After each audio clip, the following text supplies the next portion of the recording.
सुनिए, अभी तक हम लोग बात कर रहे थे इस चैप्टर में किस चीज का, डिस्टेंस ट्रेवल्ड का और डिस्प्लेसमेंट का, ठीक ना। पिछले दिन मैं आपको कुछ क्वेश्चन भी कराया था जो ज्योमेट्रिकल बेस्ड क्वेश्चन था कि अगर रेक्टेंगुलर पाथ पे चलेगा, सर्कुलर पाथ पे चलेगा तो कहानी क्या होगी। सर्कुलर पाथ पे हम लोग पहले देखे थे 1/4 3/4 राइट एंगल वाली बातें देख रहे थे, तो ज्योमेट्रिकली सारी चीजें सॉल्व हो जा रही थी। लेकिन अगर किसी पार्टिकुलर एंगल पे डिस्टेंस या डिस्प्लेसमेंट का बात कर रहे थे सर्कुलर एंगल पे, तो उसके लिए फिर मैंने आपको वेक्टर फॉर्म में बताया था एक फॉर्मूला की कैसे काम करना है। आज हम लोग डिस्टेंस और डिस्प्लेसमेंट का कुछ और क्वेश्चन देखेंगे जिसमें हम लोग यूज करेंगे किन चीजों का, तो जिसमें हम लोग यूज करेंगे वेक्टर्स का यूज करेंगे और कुछ सिंपल ज्योमेट्रिक बेस्ड अच्छा क्वेश्चन भी देखेंगे। बात समझ में आ रहा है? कुछ क्वेश्चन देखते हैं फिर अपने लेक्चर को थोड़ा थोड़ा आगे बढ़ाएंगे। तो देखो कि ये क्वेश्चन है, और ये क्वेश्चन है क्या कह रहा है कि एक व्हील है जो कि स्ट्रेट पाथ पे मूव कर रहा है। कह रहा है क्या कि a wheel of radius r is moving on ground, then find the displacement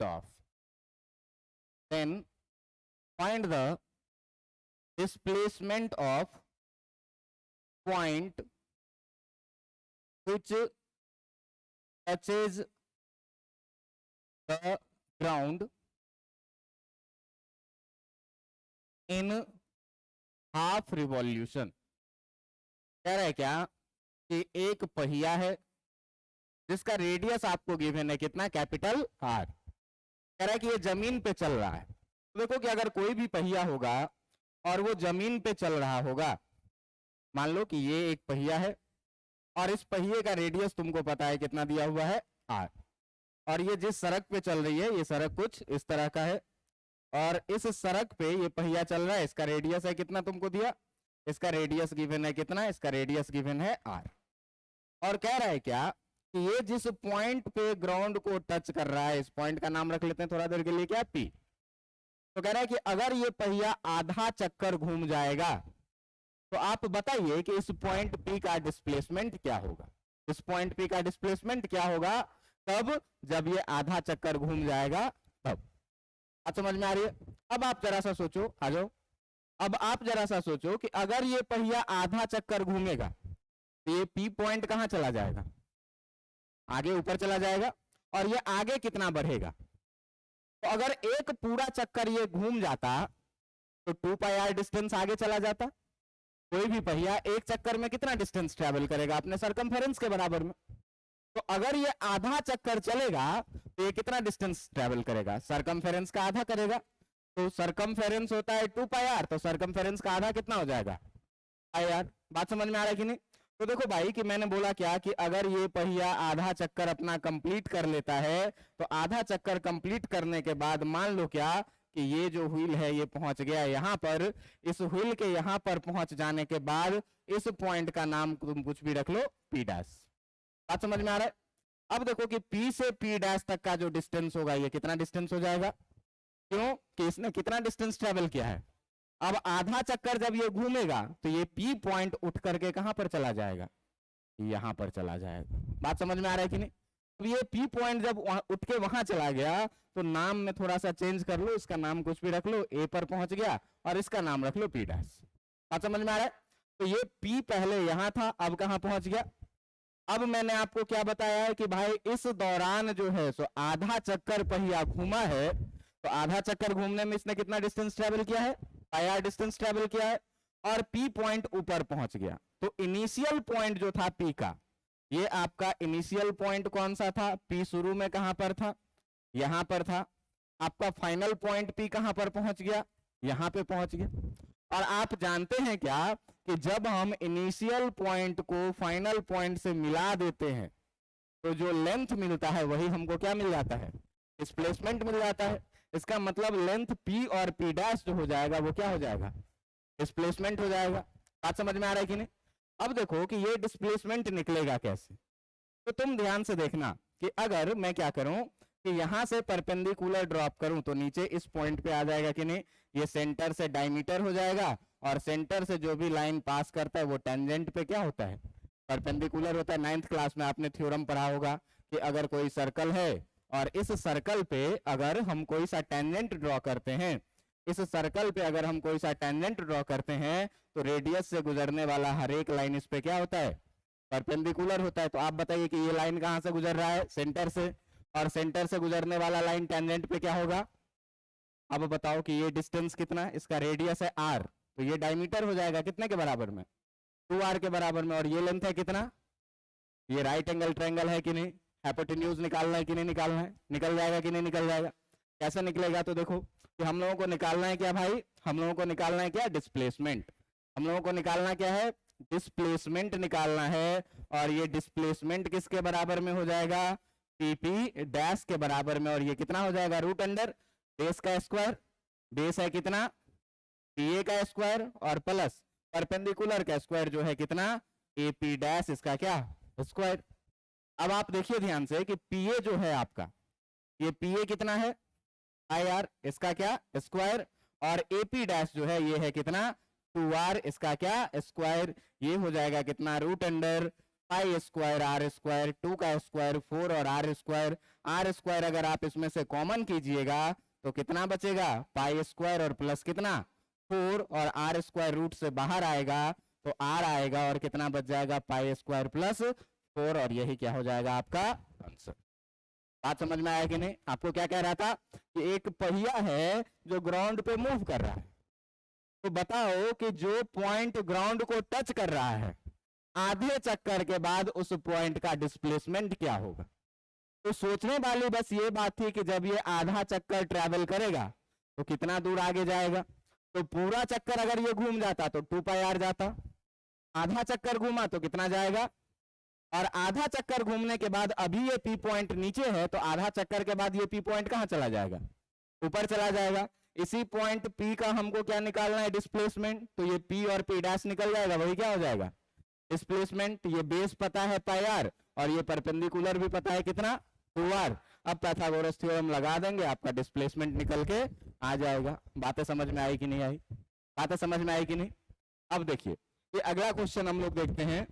अगला क्वेश्चन क्या कह रहा है, कह रहा है कि एक पार्टिकल है, अब पार्टिकल moves from 2 1 3 to 2 3 6 7। कह रहा है कि 2 पॉइंट है, एक पॉइंट का कोऑर्डिनेट है कितना 2 1 3 से एक पार्टिकल चला और पहुंच गया कहां पर 3 6 7 पर। इस पॉइंट का नाम ए रख लो और इस पॉइंट का नाम क्या रख लो, बी रख लो। तो कह रहा है क्या, then find the displacement vector.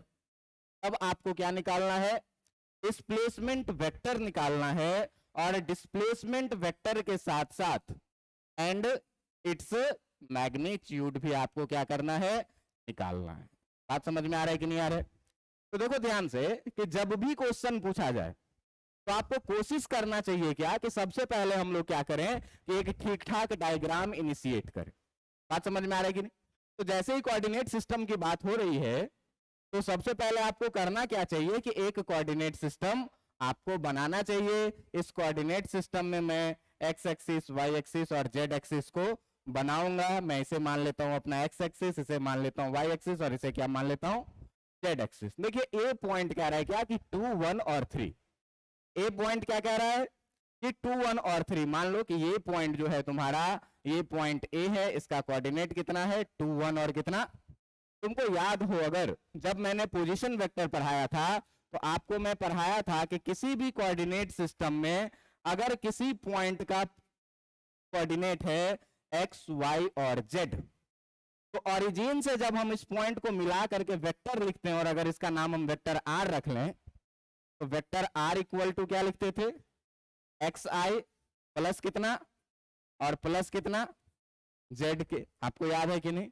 मैं इसके लिए क्या बताया था कि इस पॉइंट पर पहुंचने के लिए एक्स डिस्टेंस चलना पड़ेगा एक्स डायरेक्शन में। तो एक्स डिस्टेंस चलना पड़ा, उसके लिए एक्स और एक्स डायरेक्शन में चलना पड़ा, उसके लिए क्या आई कैप। फिर वाई डायरेक्शन में वाई डिस्टेंस चले तो वाई, और वाई डायरेक्शन में चले तो क्या जे कैप। जेड डिस्टेंस चले तो जेड, और जेड डायरेक्शन में चले इसीलिए क्या के कैप। बातें समझ में आ रही है कि नहीं। अब देखो कि इस ए पॉइंट का अगर हमको वेक्टर लिखना है, अगर इस ए पॉइंट का हमको वेक्टर लिखना है तो ये वेक्टर कुछ ऐसा होगा, और इस वेक्टर का नाम अगर हम रख लें वेक्टर R1, तो आप ये बताओ कि वेक्टर R1 इक्वल टू कितना लिखा जाएगा, एक्स आई प्लस वाई जे प्लस कितना जेड के। एक्स आई का मतलब कितना हुआ 2y cap plus 1j cap और प्लस कितना 3k कैप। बात समझ में आ रही है कि नहीं। शुरू में पार्टिकल ए पॉइंट पे था, अब कह रहा है क्या कि पार्टिकल यहां से चला और पहुंच गया कहां पर, पॉइंट बी पर। पॉइंट बी का कोऑर्डिनेट है कितना 3, 6 और 7। Suppose that this is point B, और इसका जो कोऑर्डिनेट है आपका ये है कितना 3, 6 और क्या 7। तो 3, 6 और 7 है भाई, तो अगर इसका पोजीशन वेक्टर आपको लिखना पड़े, और इस वेक्टर को अगर हम मान ले थोड़ा देर के लिए क्या R2, तो R2 मान लें, तो ये तुम बताओ कि वेक्टर R2 इक्वल टू हम लोग कितना लिखेंगे 3 times I cap plus 6 time J cap और प्लस 7 टाइम्स कितना के कैप। इतना में कोई दिक्कत है क्या।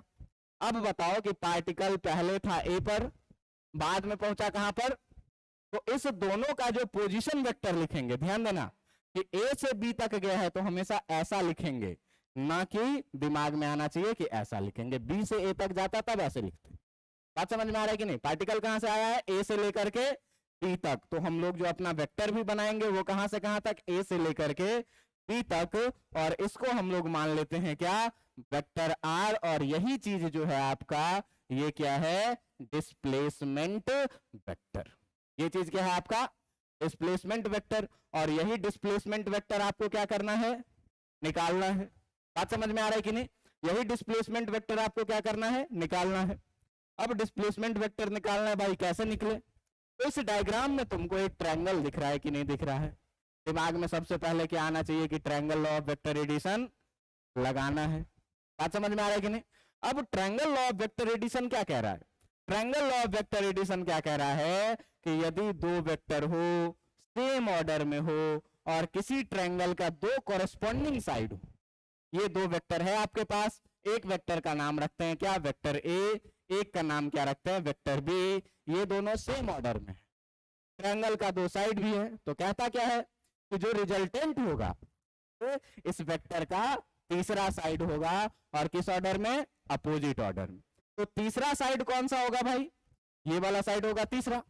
अब तीसरा साइड अपोजिट ऑर्डर में कह रहा है, तो अपोजिट ऑर्डर पहचानने के लिए हमने क्या बात की है कि हेड से हेड को टकराना है और टेल से, इसका मतलब यहाँ पे टेल रखना होगा और यहाँ पे क्या रखना होगा हेड रखना होगा, और इसी को क्या बोलेंगे रिजल्टेंट वेक्टर आर। और resultant vector R equal to क्या लिखते थे वेक्टर ए प्लस क्या वेक्टर। मैं इसमें पहचानने का तरीका मैं तुमको कैसे बोला था कि ट्रायंगल में हम लोग अपोजिट वेक्टर को पहचानेंगे कैसे कि अपोजिट ऑर्डर में, तो उस वेक्टर को ढूंढेंगे जिसका हेड से हेड मिला होगा और जिसका टेल से। तो यहां पर देखो कि कौन सा ऐसा वेक्टर है जिसका हेड से हेड मिल रहा है और टेल से R2 है, जिसका हेड से हेड भी मिल रहा है और टेल से टेल भी मिल रहा है। इसका मतलब R2 क्या हो जाएगा रिजल्टेंट हो जाएगा, और R2 इक्वल टू क्या लिखेंगे बाकी दो सेम ऑर्डर वाले का सम। तो अगर हम लोग यहां से बात करें किस चीज से by triangle law of vector addition, अगर बात करें किस चीज से by triangle laws of vector addition से, तो triangle laws of vector addition से आप देख रहे हैं क्या कि जो आपका वेक्टर R2 है उसका हेड से हेड लग रहा है और उसका टेल से टेल लग रहा है। इसका मतलब ये हुआ क्या कि वेक्टर R2 आपका अपोजिट ऑर्डर में है, और अपोजिट ऑर्डर वाले को हम लोग हमेशा क्या लिखते हैं सेम ऑर्डर वाले के सम के बराबर में लिखते हैं कि नहीं लिखते हैं। यही है क्या ट्रायंगल ऑफ वेक्टर एडिशन कि अपोजिट ऑर्डर वाला जो है सो सेम ऑर्डर वाले के सम के बराबर में है। बात समझ में आ रहा है कि नहीं। अब देखो R2 पता है, R1 पता है, R निकालना है, निकल जाएगा कि नहीं निकल जाएगा, कैसे निकलेगा सर, तो इस R1 को इधर ले आओ, उधर क्या बच जाएगा वेक्टर R इक्वल टू कितना R2 माइनस कितना R1। अब देखो R2 भी पता है R1 भी पता है, दोनों को सब्ट्रैक्ट करना है, हम हो जाएगा। कैसे करना है सर, तो कैसे करना है, तो वेक्टर R इक्वल टू अभी क्या पर है R2 माइनस कितना R1। अब देखो कि R2 तुम्हारा कितना है, 3i 6j 7k, 3i plus 6j plus कितना 7k माइनस R1 आपका कितना है 2i plus j plus 3k, 2i plus 1j plus कितना 3k। ध्यान से देखिए i वाले में से i को माइनस करिएगा तो 3i में से 2i जाएगा तो कितना बच जाएगा i बच जाएगा, 6j प्लस 6j में से j जाएगा कितना बच जाएगा 5j बच जाएगा, और 7k में से 3k जाएगा तो कितना बच जाएगा 4k बच जाएगा। ये क्या मिल गया आपका डिस्प्लेसमेंट वेक्टर, ये क्या मिल गया आपका डिस्प्लेसमेंट वेक्टर। और इसी सवाल में आप एक चीज और देखिए कि आपको क्या कह रहा है कि एंड इट्स मैग्नीट्यूड भी निकालना है। आप बात समझ में आ रहा है कि नहीं। तो डिस्प्लेसमेंट वेक्टर तो तुम्हारा ये हो गया, ये चीज जो है तो तुम्हारा क्या हो गया डिस्प्लेसमेंट वेक्टर, वेक्टर फॉर्म में ये डिस्प्लेसमेंट है। लेकिन अगर इसका मैग्नीट्यूड निकालना है तो आप याद करें कि कभी भी आपको सिखाए थे कि अगर वेक्टर r इक्वल टू दिया हुआ है xi प्लस yj और प्लस क्या z के, तो अगर हमको इसका मैग्नीट्यूड निकालना होता है तो कितना निकालते हैं root under x square plus y square plus क्या। तो ध्यान से देखो कि अगर इस डिस्प्लेसमेंट का मैग्नीट्यूड हमको निकालना पड़ेगा तो कितना लिखेंगे रूट अंडर एक्स के जगह कुछ नहीं, इसका मतलब कितना y के जगह पर कितना और z के जगह पर कितना, कितना हो जाएगा रूट अंडर 1 प्लस 25 प्लस कितना 16, ये कितना हो जाएगा 6 5 11 1 12 का 2 1 बच जाएगा 4 रूट अंडर 42। जो भी यूनिट रहेगा उसी यूनिट में क्या हो जाएगा इसका आंसर। तो एक आंसर ये और एक आंसर क्या। बात समझ में आई कि नहीं आई, बात समझ में आई कि नहीं। मैं क्या बोला कि जब भी आपको कोऑर्डिनेट सिस्टम में दिया रहे सिस्टम तो आप ए शुरू में था, ये क्या था आपका इनिशियल पॉइंट था, आर्टिकल यहां से चल के कहां तक गया बी तक, बी का कोऑर्डिनेट आपको दिया है। तो ओरिजिन से अगर आप ए का पोजीशन वेक्टर लिखेंगे तो R1 माने हैं इसको क्या लिखेंगे 2i प्लस जे प्लस 3k, 2i प्लस जे प्लस कितना 3k। पॉइंट बी का कोऑर्डिनेट आपको दिया है तो ओरिजिन से जो R2 लिखेंगे 3i प्लस 6j प्लस कितना 3i प्लस 6j प्लस कितना। अब डिस्प्लेसमेंट कितना हुआ तो ए से पार्टिकल कहां तक आया बी तक, तो डिस्प्लेसमेंट वेक्टर ये हो गया क्या वेक्टर r, और ये वेक्टर r। तो अब आपको यहाँ एक ट्रायंगल दिख रहा है कि नहीं दिख रहा है। अब यहाँ ट्रायंगल लॉ लगा सकते हैं कि नहीं लगा सकते हैं, लगा सकते हैं। तो ट्रायंगल लॉ लगाने के लिए हम लोग क्या देखेंगे कि कौन सा वेक्टर सेम ऑर्डर में है और कौन सा अपोजिट ऑर्डर में है। तो अपोजिट ऑर्डर वाले को पहचानने का मैंने आपको रूल बताया है, कैसे पहचानने अपोजिट ऑर्डर वाले को कि भाई जिसका हेड से हेड लग जाए और जिसका टेल से टेल लग जाए वही किसमें होगा। तो इस तीनों में तुम देखो कि कौन सा ऐसा वेक्टर है जिसका हेड से हेड लग रहा है और टेल से R2, इसका मतलब R2 किसमें है अपोजिट ऑर्डर में।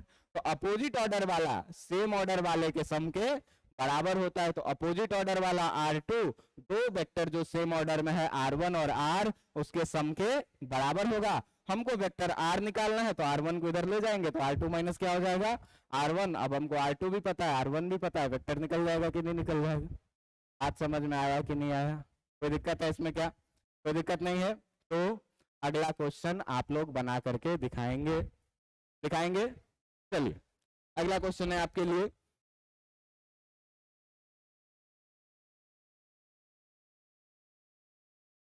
अगला क्वेश्चन है आपके लिए कहता है क्या a particle starts moving from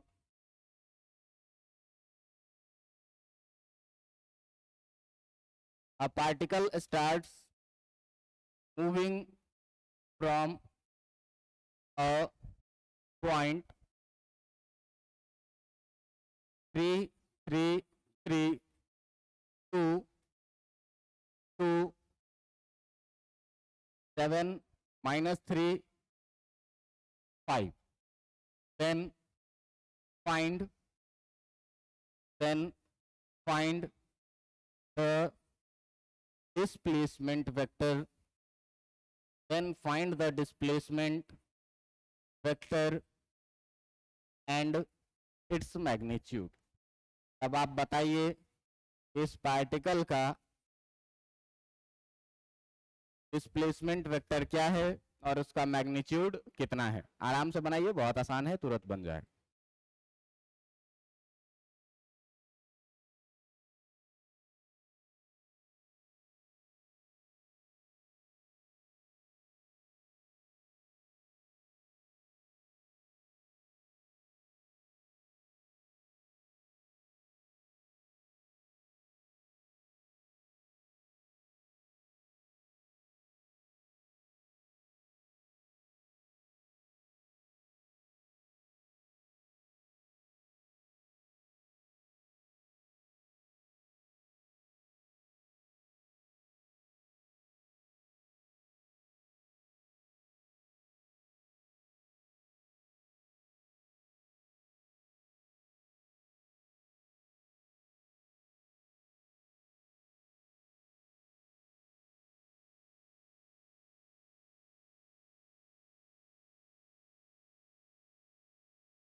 चलिए बनाऊं मैं, कितने लोगों से बन गया? बहुत आसान सवाल है यार, ये देख सीधे ऐसे देख, कोऑर्डिनेट सिस्टम, कोऑर्डिनेट सिस्टम में कोई भी दो पॉइंट है, एक पॉइंट है क्या तुम्हारा पॉइंट ए जिसका कोऑर्डिनेट है कितना 3 3 और 3, और एक पॉइंट है क्या पॉइंट बी जिसका कोऑर्डिनेट है कितना तुम्हारा 7 -3 और कितना 5। तो देखो कि अगर ओरिजिन से ए वाला वेक्टर लिखोगे तो वेक्टर ए को अगर तुम r1 मान लो इसको, तो जो r1 लिखेंगे आप, ये r1 कितना लिखाएगा, r1 लिखाएगा कितना 3i प्लस कितना 3j प्लस कितना 3k। बात समझ में आ रहा है? बी पॉइंट का अगर पोजीशन वेक्टर आप देखें, इसको मान ले क्या r2, तो बी पॉइंट का जो पोजीशन वेक्टर आप लिखेंगे r2, ये कितना लिखेंगे 7i माइनस 3j और प्लस कितना 5k। अब देखो कि जो तुम्हारा डिस्प्लेसमेंट है, ये डिस्प्लेसमेंट कौन सा है, यही वाला ना, तो डिस्प्लेसमेंट है ये वाला, इसको क्या बोलेंगे वेक्टर r। ट्रायंगल लॉ अगर देखेंगे, तो ट्रायंगल लॉ से अगर देखेंगे, अगर ट्रायंगल लॉ से देखेंगे तो देखो अपोजिट ऑर्डर में कौन सा है r2, तो r2 इक्वल टू क्या लिखेंगे वेक्टर r1 और प्लस क्या वेक्टर r, वेक्टर r ही हमको लिखना है, तो क्या लिखेंगे r2 माइनस कितना, r1 को इधर ले आएंगे माइनस में हो जाएगा।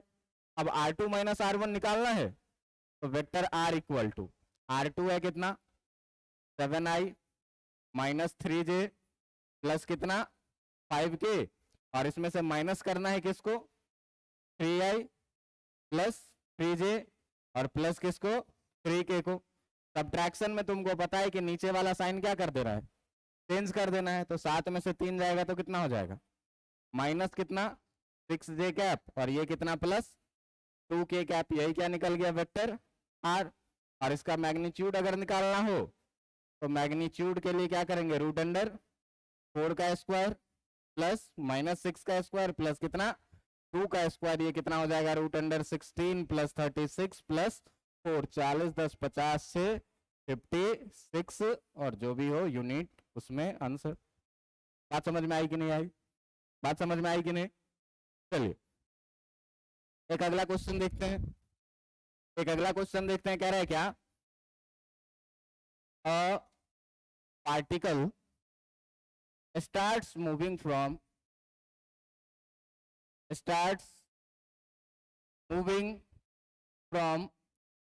A जिसका कोऑर्डिनेट दिया हुआ है तुमको 4 3 2 and displaced by vector r equal to 2i minus 4j plus 3k such that it reach at point B, then find the coordinate of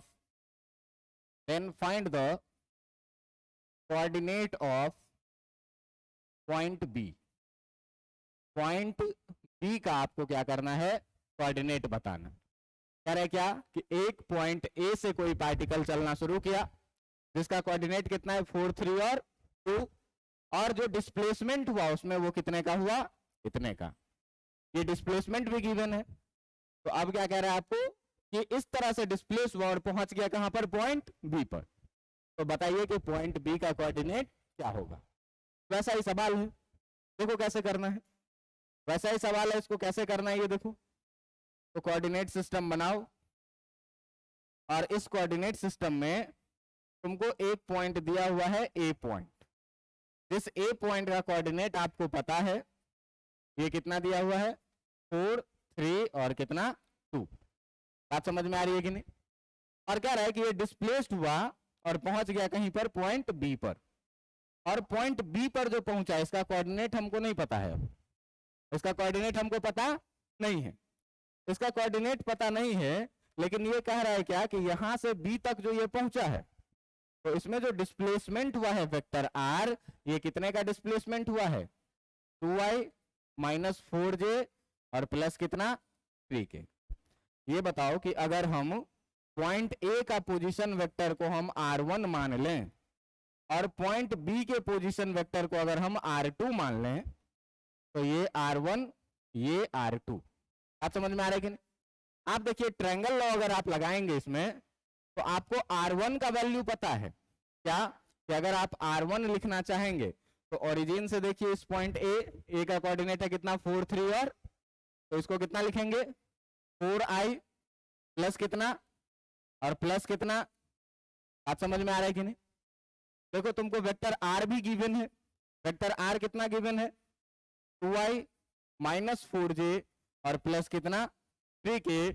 और तुमको वेक्टर r2 पता नहीं है। बात समझ में आ रहा है कि नहीं? तो अगर हम लोग फिर से देखिए भाई कि अगर ट्रायंगल लॉ लगाएंगे, तो फिर से ट्रायंगल लॉ क्या कहता है कि जो अपोजिट ऑर्डर में है, कौन सा अपोजिट ऑर्डर में? साफ साफ दिख रहा होगा आपको, वो सेम ऑर्डर वाले r1 और r के सम के क्या हो जाएगा? इक्वल हो जाएगा। यहां से आप देखिए कि हमको अब की बार r2 ही निकालना है। r2 निकालना है, r1 और r ये दोनों हमको पता है, दोनों को ऐड करिएगा तो r2 कितना मिल जाएगा? देखो तो 4 और 2 कितना? 6i, 3 माइनस 4 कितना? माइनस, और ये 3 और 2 कितना? 5k। ये मिल गया क्या? r2। इसका मतलब पॉइंट बी का जो कोऑर्डिनेट होगा ये कितना हो जाएगा? 6 माइनस 1 और कितना? क्लियर है? कितना? 6 माइनस 1 और कितना? यहाँ कुछ नहीं, इसका मतलब क्या? 1। ठीक ना? कितना हो गया? तो देखो ऐसे 4 3 2 था कोऑर्डिनेट, तो 4i प्लस 3j प्लस 2 लिखते थे। कितना? 4i plus 3j plus 2k। तो अगर 4i plus 3j plus 2k है, इसका मतलब कोऑर्डिनेट कितना है? 4 3 और कितना?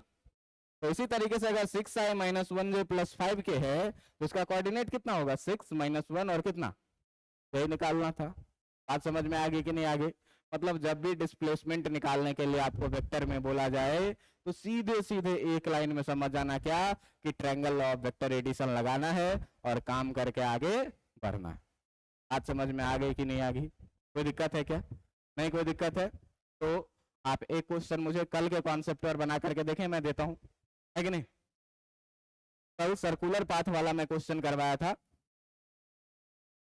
A car is moving on a circular track. A car is moving on a circular track of radius 105 meter. Find the distance and displacement of car. Find the distance and displacement of car if it's make a central angle of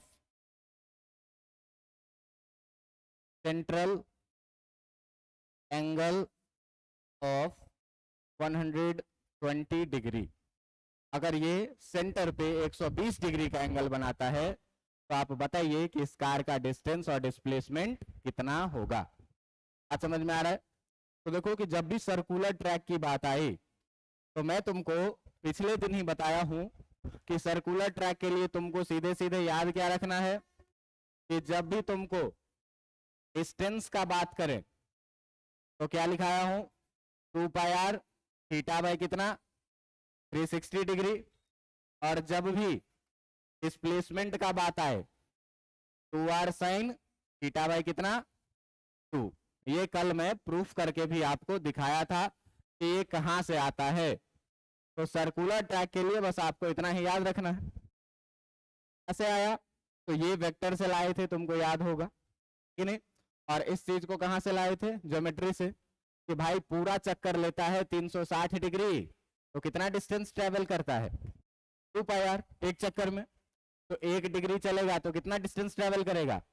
2 pi R by कितना? तो अगर theta angle चलेगा तो कितना? 2 पाई R by 360 into कितना?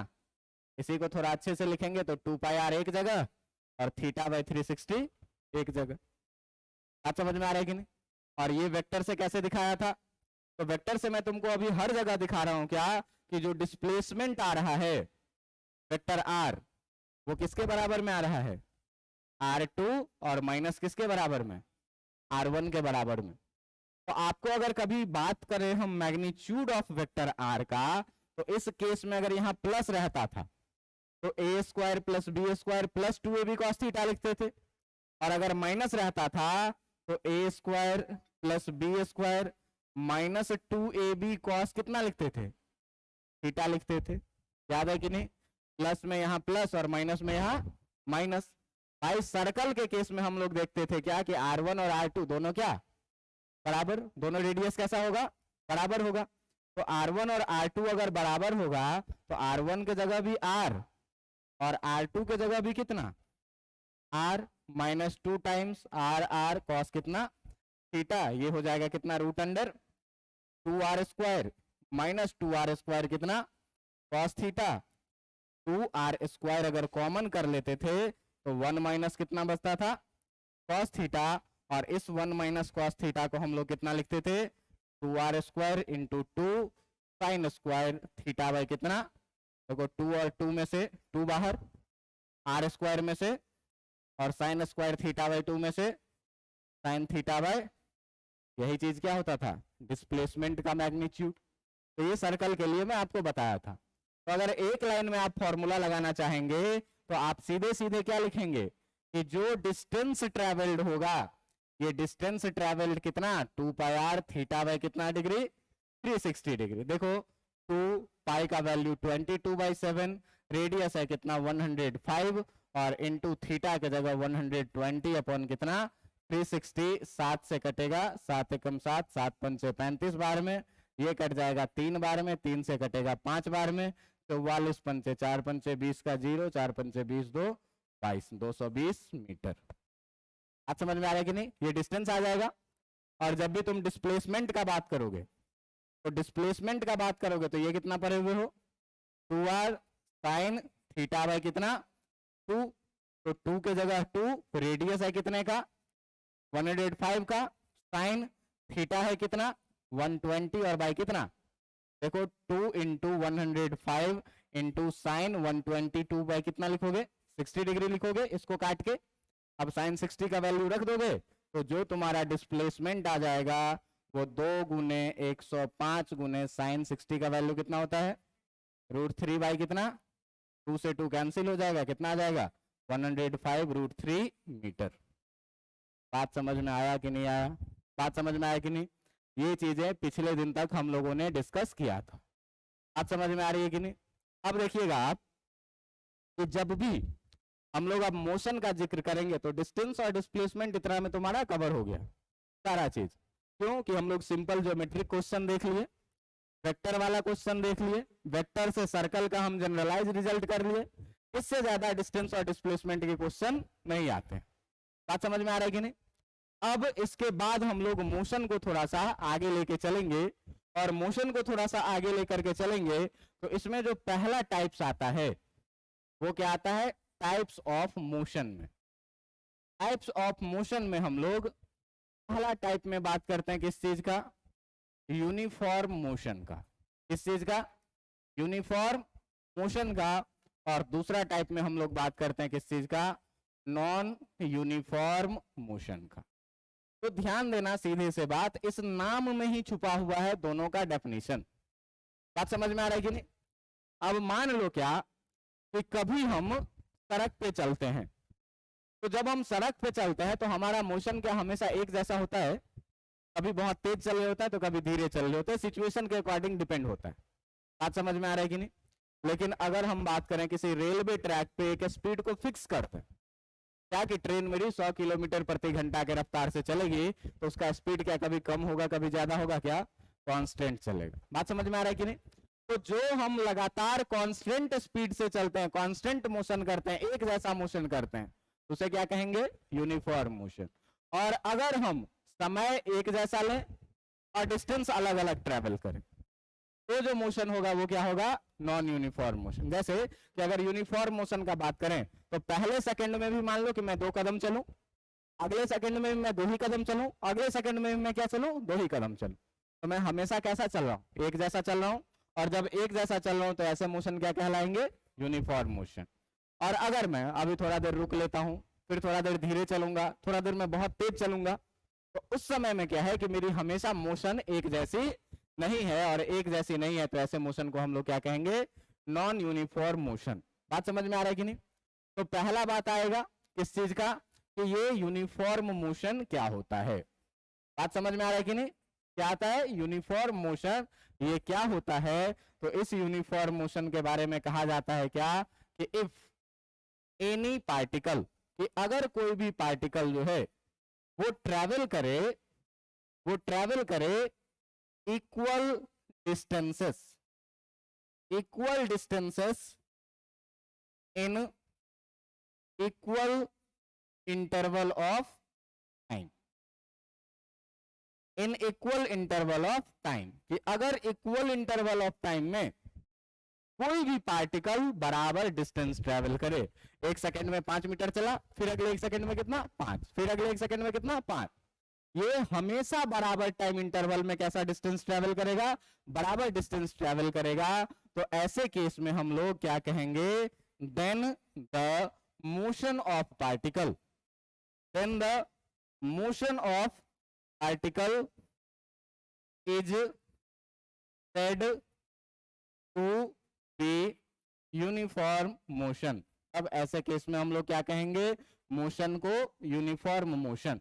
अब देखिए कि आगे जैसे ही जाएंगे हम लोग तो कई किताबों में यूनिफॉर्म स्पीड अलग लिखा रहेगा, यूनिफॉर्म वेलोसिटी अलग लिखा रहेगा, यूनिफॉर्म एक्सीलरेशन अलग लिखा रहेगा। हम लोग मोशन के बारे में जान लिए कि बराबर डिस्टेंस ट्रेवल किया, बराबर इक्वल वेलोसिटी रहेगा हमेशा एक जैसा, तो यूनिफॉर्म वेलोसिटी, हमेशा एक्सीलरेशन एक जैसा रहेगा तो यूनिफॉर्म एक्सीलरेशन। बात समझ में आ रहा है कि नहीं? तो यूनिफॉर्म वर्ड का मतलब एक ही समझना है कि कभी वो बदलने वाला नहीं है और कांस्टेंट होता है। बात समझ में आ रहा है कि नहीं? क्या होता है, कांस्टेंट। यूनिफॉर्म का जब भी बात आएगा तो क्या, कांस्टेंट। ग्राफ हमेशा क्या रहेगा, इसका एक जैसा रहेगा। ग्राफ के बारे में हम लोग थोड़ा सा डिस्कस करेंगे आगे एक स्पेशल क्लास लेकर के, लेकिन आप अभी सीधा सीधा बात ये जानिए कि मान लीजिए कि हम किसी ग्राफ का बात करें, अगर ग्राफ का बात करें तो ग्राफ के लिए अगर हम लोग देख लेंगे तो ये मान लीजिए कि डिस्टेंस का ग्राफ है, और ये मान लीजिए क्या कि टाइम का ग्राफ। ये यहाँ पर क्या है, टाइम, और यहाँ पर क्या है, डिस्टेंस। यहाँ हम टाइम 1 सेकेंड, 2 सेकेंड, 3 सेकेंड ऐसे रखते हैं, 4 सेकेंड, और यहाँ पर हम डिस्टेंस दिखाते हैं आपको 5 का, 10 का, 15 का, 20 का। आप समझ में आ रहा है कि नहीं? अब देखो कि कोई भी पार्टिकल यहां से अगर हम ग्राफ बनाएंगे, तो अगर हम ग्राफ बनाएंगे तो यूनिफॉर्म मोशन का ग्राफ जो है तो कुछ ऐसा स्ट्रेट लाइन बनता है क्या, कि जिस समय में टाइम था 1 सेकेंड का, तो डिस्टेंस ट्रेवल थे कितने की, 5 मीटर। जब टाइम बढ़ के हुआ 2 सेकेंड तो डिस्टेंस ट्रेवल भी कितना हो गया, जब टाइम बढ़ के हुआ 3 सेकेंड तो डिस्टेंस ट्रेवल भी कैसा हो गया, इस तरीके से। आप देखिए ये है 1 2 3, इस तरीके से टाइम बढ़ रहा है 1 2 3 0 पे भी। तो इस तरीके से आप देखिए कि 1 सेकंड में 5, दूसरे सेकंड में फिर 5, तीसरे सेकंड में फिर 5, हर इक्वल डिस्टेंस में कैसा चल रहा है, इक्वल। और इस तरीके से अगर आप देखेंगे तो ओवरऑल ये जो ग्राफ है यूनिफॉर्म मोशन का, ये कैसा ग्राफ है, स्ट्रेट लाइन। बात समझ में आ रहा है कि नहीं? तो यूनिफॉर्म मोशन का जो ग्राफ होगा हमेशा ही, ये बात आप ध्यान दीजिएगा कि जो ग्राफ होगा, the graph for uniform motion, जिसको हम लोग अभी 9th क्लास तक पढ़े थे, यूनिफॉर्म मोशन का जो ग्राफ होगा इज ऑलवेज क्या होगा, इज ऑलवेज स्ट्रेट लाइन। ये हमेशा ही कैसा ग्राफ होगा, स्ट्रेट लाइन के जैसा ग्राफ होगा। बात समझ में आ रहा है कि नहीं? अब इसी का ठीक अपोजिट आ जाएगा क्या, नॉन यूनिफॉर्म मोशन। तो अगर हम लोग नॉन यूनिफॉर्म मोशन के बारे में बात करने लग जाएंगे,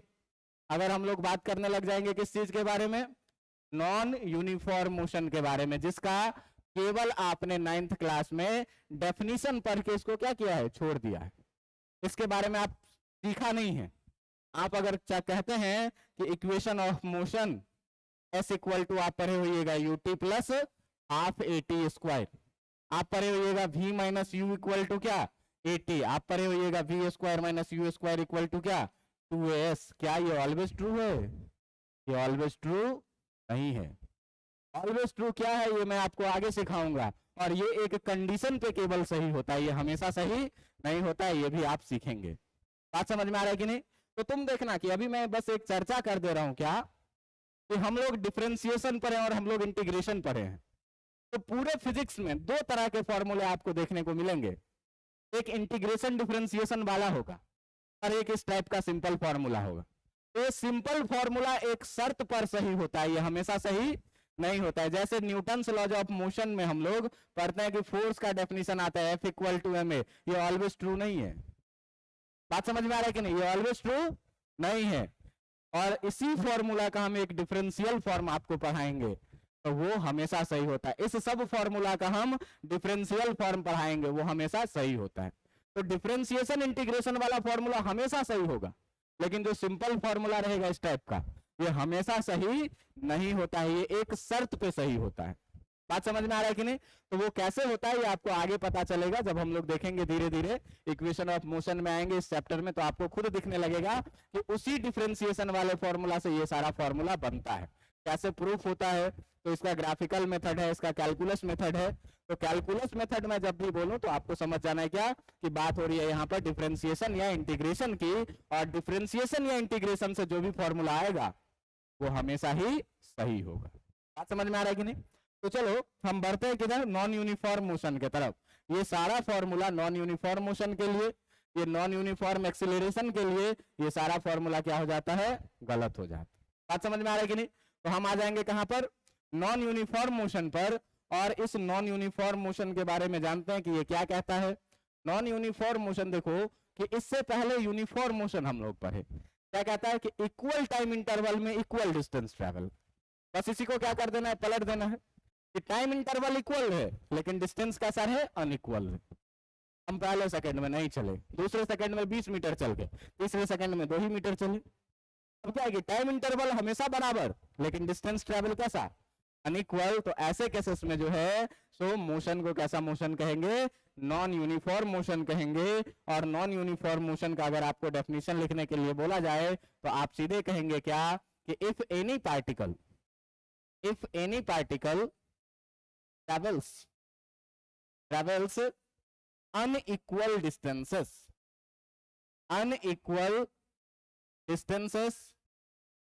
in equal interval of time।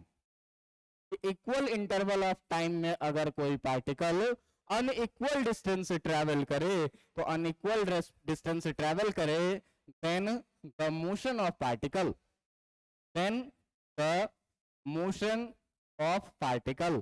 तब इस पार्टिकल के मोशन को हम लोग क्या कहेंगे? इज said to be कैसा मोशन? Non uniform motion. तब ऐसे मोशन को हम लोग क्या कहेंगे? नॉन यूनिफॉर्म मोशन कहेंगे। और तुम ध्यान देना कि अगर इसका हम ग्राफ बनाना चाहें, एक एक्सिस पे रखेंगे डिस्टेंस को और एक एक्सिस पे रखेंगे किसको? टाइम को।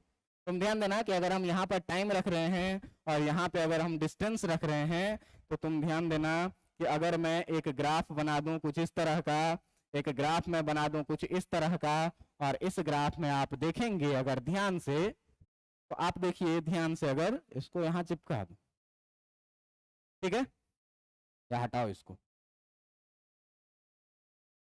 ऐसा ग्राफ आप देखिएगा ध्यान से कि शुरू में यहां पर है टाइम 0, यहां पर है टाइम 1, तो डिस्टेंस ट्रेवल क्या है?